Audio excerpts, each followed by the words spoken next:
On Ceann Comhairle, I propose to take questions 17 to 23 together. Prime Minister May and I are in regular contact, both directly and through our offices. Our last contact was just before I went to Africa. Our most recent meeting was in Brussels on the morning of the European Council meeting on the 13th of December. We discussed the state of play with Brexit and in particular what she hoped to achieve at that Council meeting. We also discussed the political situation in the UK following her decision on the previous Tuesday to defer the meaningful vote in the House of Commons and the vote by her party MPs in respect of her leadership of the Conservative Party on Wednesday, 12th of December. In the run-up to that meeting of the European Council, we also had a detailed telephone conversation on Sunday, 9th of December. At that time, the vote in Westminster was still scheduled for Tuesday, 11th December. In each of our discussions, I restated the Government's position that while the backstop is an essential part of the withdrawal agreement, we shared the objective of securing a very close future relationship between the UK and the EU, so that the backstop would not need to enter into force, or if it did, this would be for a short time period only. Brexit is a priority issue for Government, and my Cabinet colleagues and I will continue to take every opportunity to engage with EU partners in the UK to put across our views and advance Ireland's priorities.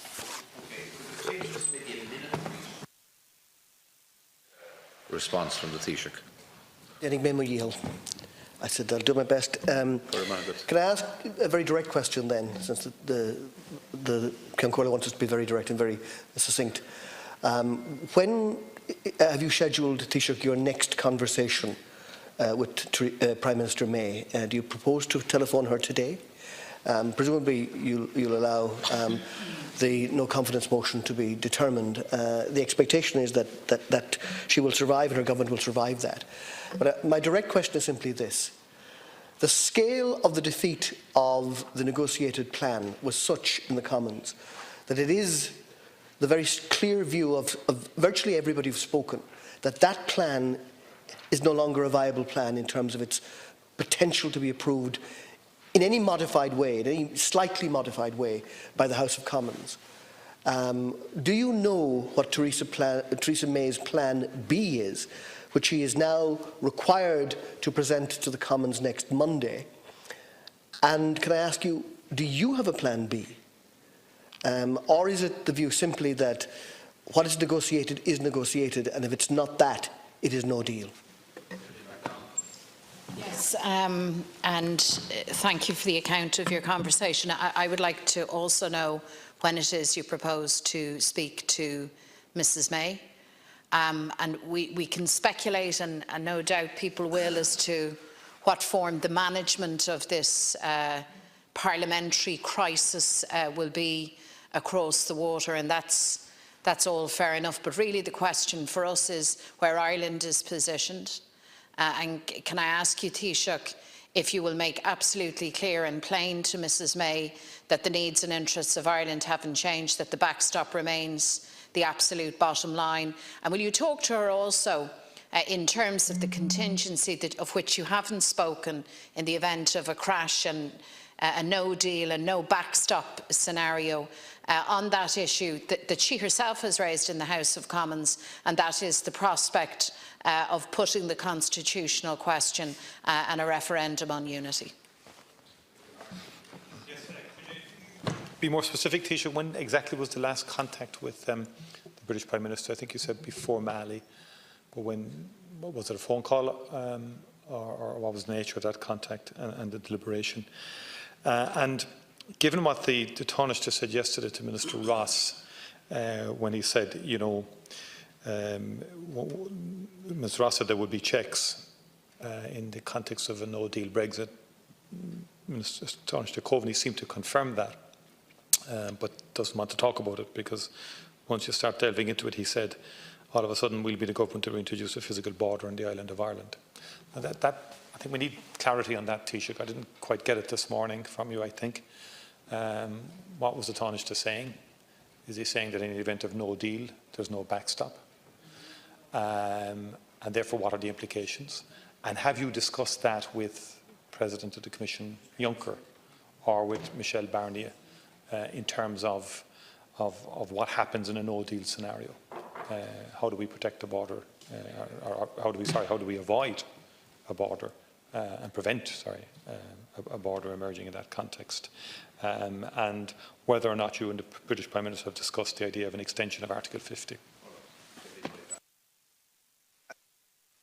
I want to follow on from that. I mean, I've been saying for some time that my concern is if there is a no deal, that Europe itself will insist, in order to protect the single market, that there should be effectively a border, customs checks and so on, north and south. And the conversation between Deputy Ross and the Taoiseach rings alarm bells, I have to say, in that regard.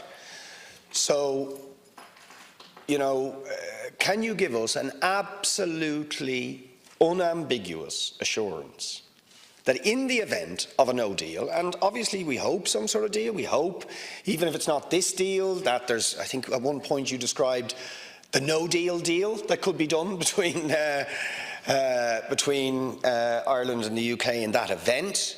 But if all that fails, is there going to be pressure from Europe for us to impose a border? That's really the question.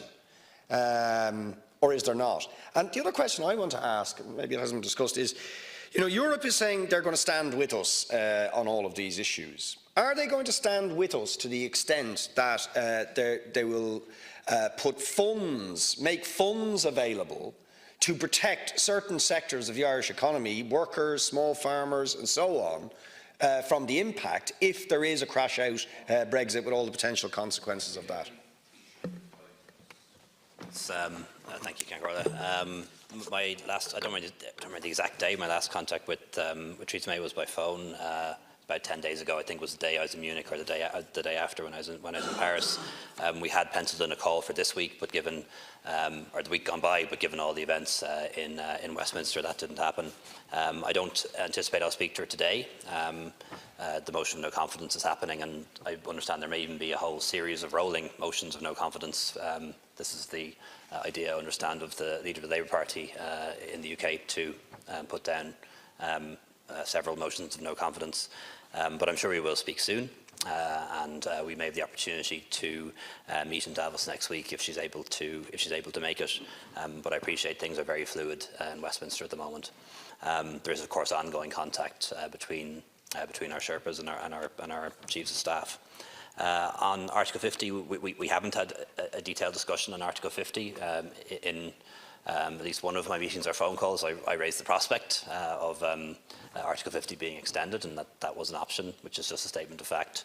But it wasn't something that she really wanted to pursue at that point in time, and it was our shared objective, obviously, to focus on securing the ratification of the withdrawal agreement. Deputy McDonald asks a lot of hypothetical questions, and I don't have a problem with that. I think asking hypothetical questions is reasonable, but it isn't always possible to give answers to hypothetical questions without just guessing and speculating out loud. I found when it comes to Brexit isn't a good idea. But there's one hypothetical that I might ask Deputy McDonald to consider. I know it's a Sinn Féin policy that if there is a hard deal, if there's a hard Brexit, a no-deal scenario, that the only way we could avoid a border between Northern Ireland and Ireland is to have a border poll and bring about territorial unity. The question then, of course, arises is that if that border poll were defeated, would Sinn Féin then seek that Ireland leave the European Union and align ourselves to the UK in terms of customs and single market? And you have to think these things through, because that's certainly something I would never support. We're going to stay at the heart of the European Union. But I do wonder if Sinn Féin might go back to being Eurosceptic again in that scenario. And I'd be interested to know how the Deputy would propose to avoid a hard border after the border poll was defeated. In terms of the Taoiseach's comments, I read the transcript of what he said yesterday. My reading of it is that he was specifically referring to checks on goods travelling between Britain and Ireland, and we all know that goods travelling between Britain and Ireland, or the UK and Ireland, that those checks will occur at ports and at airports. That is the most sensible thing to do. But that was my reading of it, I have to say. No journalist was there says that. I look at.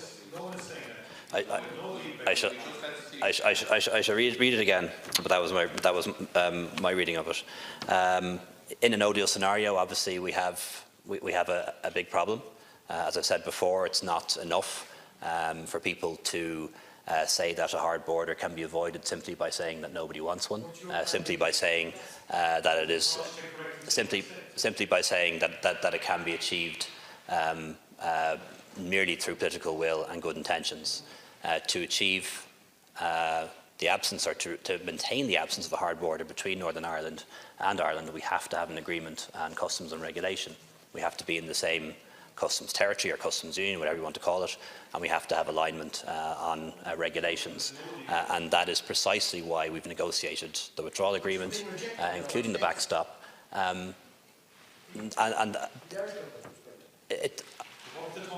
We look at.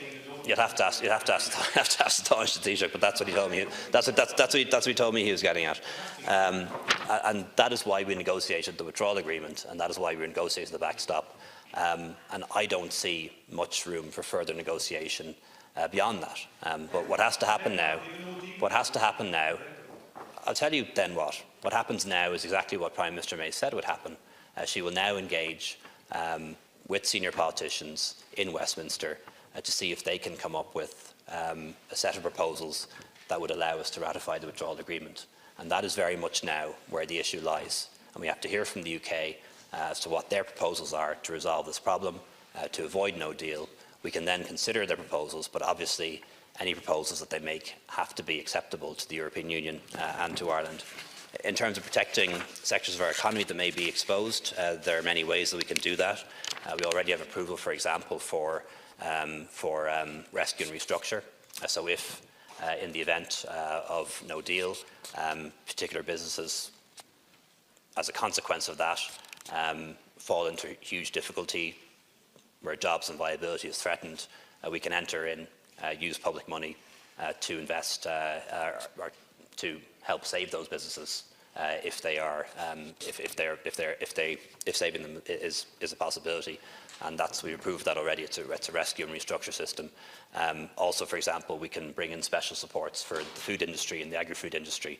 You'll be aware, for example, that when Russia closed its market to agricultural imports from the Baltic states, the EU was able to go in with special assistance and special aid. So they're the kind of things that we can do to protect industry and jobs, to protect the agri-food sector in particular, if we need to do so. But the priority for the next few weeks is securing a deal so that we don't get into that kind of situation.